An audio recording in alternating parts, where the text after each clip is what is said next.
Ciao e bentornato nuovamente nel mio canale. Se sei nuovo, benvenuto, e quindi se sei nuovo mi raccomando iscriviti al canale, clicca sulla campanella, mettimi un bel like e lasciami sempre un commentino qua sotto per farmi sapere che sei passato, che sei passata, e anche per lasciarmi anche un cuoricino, anche un ciao, cri. Mi fa sempre piacere che magari mi lasci un commentino se hai tempo, se no non importa, è sempre gradito il fatto che sei venuta a trovarmi in un mio video. Oggi parliamo di un'altra modalità, dei consigli che ti do, dei trucchi, dei consigli su come cucire la spugna. Siamo in un periodo estivo e quindi magari ci piacerebbe realizzare delle creazioni in spugna, che possono essere degli asciugamani, dei telimare per andare al mare, oppure degli accappatoi, oppure degli accessori, per esempio anche per la cura del corpo, come ad esempio questo bellissimo guanto da viso e da corpo, viso corpo, che ho cucito appunto con una morbidissima spugna, e ho utilizzato qua un tessuto di Jola, i tessuti delle meraviglie. Se vuoi andare a guardare ti lascio il link qua sotto per andare a vedere queste bellissime stoffe di Jola, che sono morbidissime e veramente molto belle. Jola vende anche il tessuto di spugna, quindi se vuoi andare a comprare un tessuto di spugna che sia buono e che sia adatto anche per i tuoi bambini, quindi senza allergeni, sicuri anche per i tuoi bambini, vai a curiosare nel sito di Jola, il tessuto delle meraviglie, quindi jolatessuti.it, e puoi utilizzare il mio codice sconto Chris29 se vuoi uno sconto, ecco, se vuoi pagare di meno sull'acquisto. La spugna è un tessuto particolare perché è formato da un tessuto con dei fili che rimangono sollevati, e sono appunto questi fili che rimangono sollevati che fanno sì che la spugna sia particolarmente assorbente e che quindi ci permetta di asciugarci, quindi di utilizzarla per esempio per i teli di mare, per gli asciugamani, per gli accappatoi e via dicendo. È infatti un tessuto voluminoso che tende a gonfiarsi. Questi peli ad anelli, che ripeto favoriscono l'assorbimento dell'acqua e quindi fanno in modo che noi ci asciughiamo facilmente, creano anche però un po' di sfilacciamenti, quindi solitamente ci sarà capitato che magari un asciugamano oppure un accappatoio scopriamo dei fili. È normale perché è la stoffa proprio fatta in questo modo che può creare appunto questi fili, si possono staccare perché sono ad anello, quindi vediamo questi fili calanti, questi fili che andiamo sempre lì o a tagliare con le forbici. L'ideale sarebbe cucirli all'interno della stoffa, perché tagliandoli magari roviniamo il tessuto. La spugna viene cucita solitamente utilizzando dei fili di cotone oppure dei fili in poliestere, ma solitamente la spugna è di cotone. Io consiglio di comprare sempre spugne di cotone perché le spugne di cotone sono più naturali e diciamo il poliammide non è un tessuto naturale, perché io preferisco sempre il cotone. Ecco, se devo scegliere preferisco il cotone in assoluto, anche se viene utilizzata anche la viscosa di bambù, che rimane rispetto al cotone più morbida e più liscia rispetto al cotone che rimane leggermente più ruvido.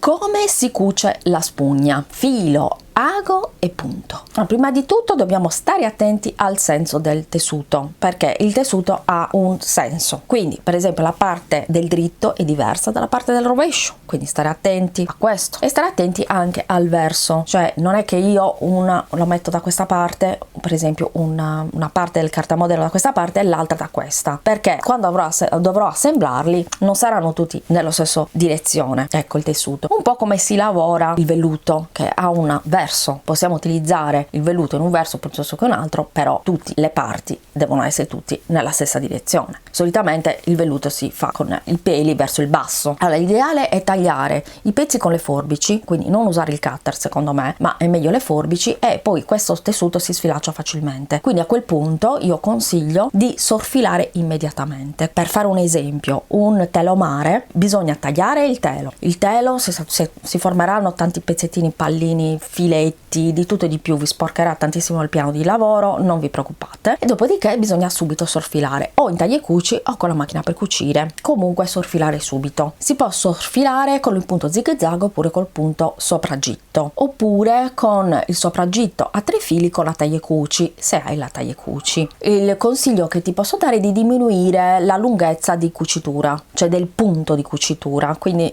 diminuirlo in modo tale da creare un sorfilo molto fitto. quindi che impedisce al tessuto che si sfilaccia tantissimo di sfilacciarsi. Per cucire si utilizza un ago universale, il filo poliestere, io ormai sempre poliestere, però puoi utilizzare anche il cotone, ma io il cotone non lo uso, poliestere, e un punto dritto a 3 mm. Le rifiniture, noi sappiamo che questo tipo di tessuto è anche bello da decorare. Come possiamo fare? Per fare per esempio le asole, se vogliamo fare le asole, quindi per esempio stiamo facendo un accappatoio, abbiamo bisogno di fare le asole, in questo caso si utilizza un tessuto idrosolubile che puoi trovare tranquillamente online o nei negozi di tessuti, ed è un tessuto che al contatto con l'acqua si scioglie, però dà quella consistenza nel momento in cui tu devi cucire l'asola a macchina, ovviamente, e si inserisce sia in tutti e due i lati del tessuto. Quindi per fare l'asola si fa in questo modo, quindi tessuto idrosolubile che si inserisce sia nella parte superiore che nella parte inferiore del tessuto. Per orlare i bordi si utilizza solitamente uno sbieco che è un tessuto appunto tagliato in sbieco, che possiamo fare noi oppure con delle tecniche, oppure possiamo comprarlo già fatto, semplicemente cucire lo sbieco nell'orlo. Oppure possiamo utilizzare la taglia e cuci, per esempio facendo un orlo diciamo con sopraggitto a taglia e cuci, rigirarlo verso l'interno e ribatterlo. Quindi l'orlo si può fare anche in questo modo. Se abbiamo la taglia e cuci possiamo fare anche un orlo arrotolato, però deve essere bello fitto, in modo tale che facciamo prima, ecco, in questo caso io sono un po' contraria, nel senso che io preferisco a livello sartoriale rifinire o con la taglia e cuci oppure con la macchina per cucire con un punto zig zag oppure o con un sopraggitto, e poi girare e ribattere. È il metodo che io preferisco in assoluto. Inoltre possiamo anche decorare e quindi personalizzare le nostre creazioni di spugna, e possiamo personalizzare, abbellire non solo con dei nastri, con dei passanastri, con dei pizzi, quindi applicazioni di pizzi e via dicendo, ma anche con i ricami. In questo caso, se abbiamo la ricamatrice, è molto bello personalizzare le nostre creazioni, quindi con per esempio delle cifre oppure con dei disegni particolari, un fiore, non so, per i nostri bambini per esempio un animaletto.